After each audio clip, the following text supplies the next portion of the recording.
Senator Scullion. Thank you. Just briefly, for those listening to this debate, you may think that the National Radioactive Waste Management Bill is actually about geological deep storage. Now, I'm not suggesting for a moment, Senator Ludlum, you're putting that, but in isolation, the amount of discussion about that, I think, does need to be cleared up.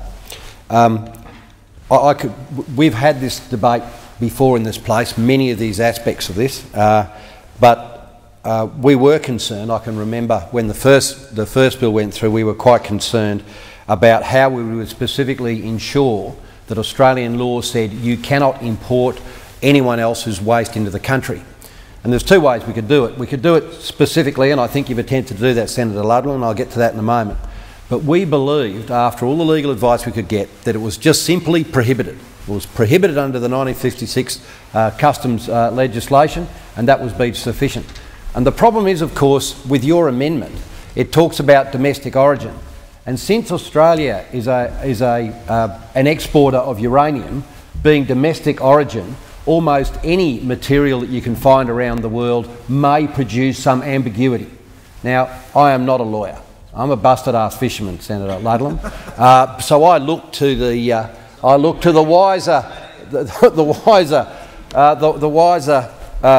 views of others on this matter. I know that this amendment is well-intentioned to put beyond doubt, but all the advice we can have is that I know right now it is not possible to import any waste into this country from other sources. It's just simply not possible. The Commonwealth legislation puts that beyond doubt. Now, I know you're trying to add a layer in the notion that this would somehow put beyond further doubt. Now, the advice we have is that it would in fact it won't provide any further certainty in the matter. In fact, it will provide some ambiguity. This issue is not about deep disposal. This is not being contemplated by the Senate, this country at any time, and it's great to hear the history of that. And if that ever happens in the future in any country, of course it would mean significant legislative change in any nation around the world.